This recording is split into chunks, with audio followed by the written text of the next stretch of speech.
Have you ever had that feeling that something is just off about someone? Even if they seem perfectly normal?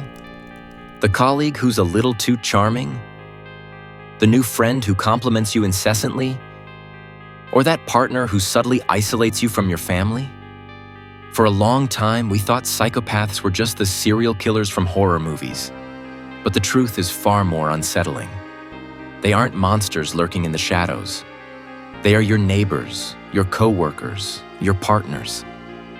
People who blend perfectly into society while seeing you as nothing more than an object to be used. Neuroscience is uncovering what goes on inside their minds, revealing a neurological landscape that is, at best, alien. A census taker once tried to test me. I ate his liver with some fava beans and a nice Chianti.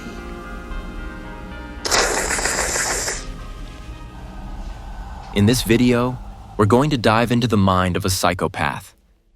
We'll learn to spot the signs that pop culture has taught us to ignore, and more importantly, we'll understand how to protect ourselves from these mental predators. First, let's debunk what you think you know about psychopaths. They're not all serial killers. In fact, only a small percentage of them commit violent crimes. I don't want to kill you. What would I do without you? Go back to ripping off mob dealers? No. You complete me. The most chilling statistic is this. While about 1% of the general population has psychopathic traits, in high-ranking positions like corporate boardrooms, that number jumps to a staggering 12%. A psychopath is fundamentally different from a sociopath or a narcissist. This is a crucial distinction for our protection. Psychopaths are largely biological. They are born with brain differences that make them incapable of feeling deep emotions like empathy, guilt, or remorse.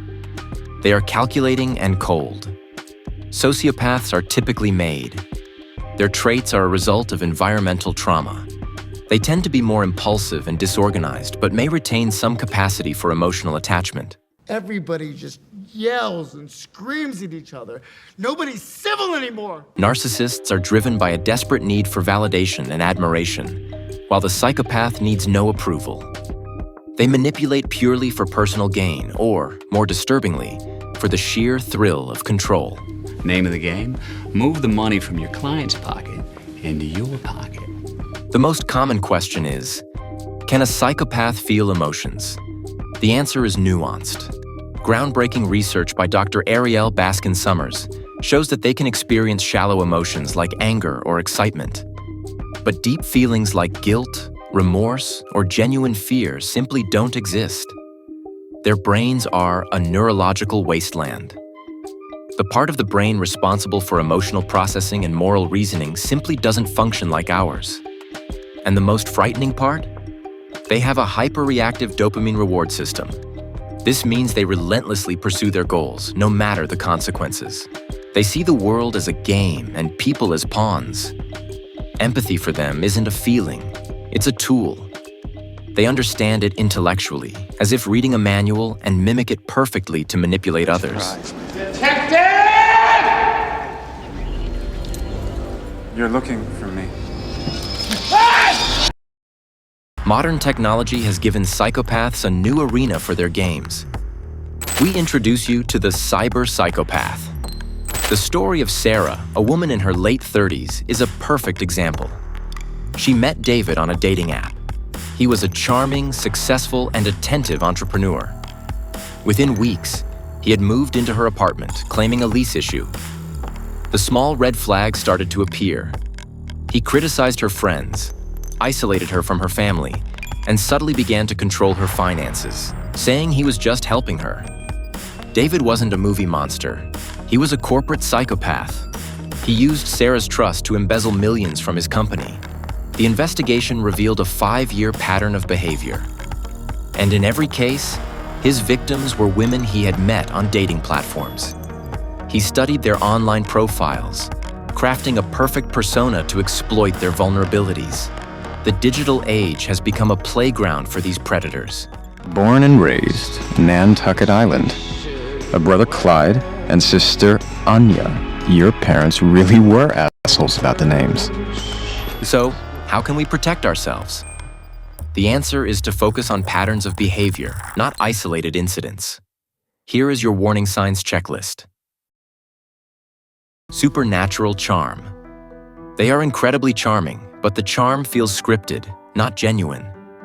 The conversation flows smoothly, but their emotions seem delayed or calculated. Inappropriate emotions. They display extreme anger over minor issues or complete indifference to others' pain. You'll see theatrical emotional displays that don't align with the situation. The master manipulator. For them, tactics like gaslighting, emotional blackmail, or blaming you for everything are standard communication tools. Grandiose self-worth. They act as if they are superior, as if the rules don't apply to them. They exploit others without any remorse. Pathological lying. They lie about easily verifiable facts, and they do it even when the truth would be simpler. It's lying for sport. The color of the pen that I hold in my hand is royal blue. If your gut tells you something is wrong, listen to it. Our brain's evolutionary wisdom has prepared us to detect threats. Don't ignore the off feeling you get in certain people's presence. Hello? Is there a cure for psychopathy? The hard truth is that, with our current understanding, the answer is no. Traditional therapy fails because it relies on the patient's ability to feel empathy and remorse, which they lack. In fact, therapy can even teach them to be more effective manipulators. Society must find a balance. We need to protect the public without discriminating against those with psychopathic traits who don't commit crimes. But for those who cause harm, the evidence is clear. Public safety must come first. Knowledge is our best defense. If you are a survivor of psychopathic abuse, seek professional help. Understand that it is not your fault. Psychopaths think fundamentally differently from us.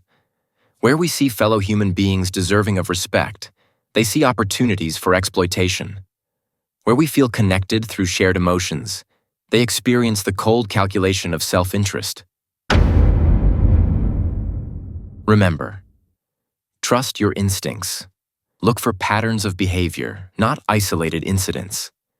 Maintain your independence, whether emotional or financial. Verify information independently. Here's Johnny. They aren't movie monsters, but rather predators, disguised as ordinary people. And our only responsibility is to protect ourselves through awareness and vigilance. Because when you understand how a psychopath thinks, you gain the power to see through their mask and to protect what matters most: your life and your well-being.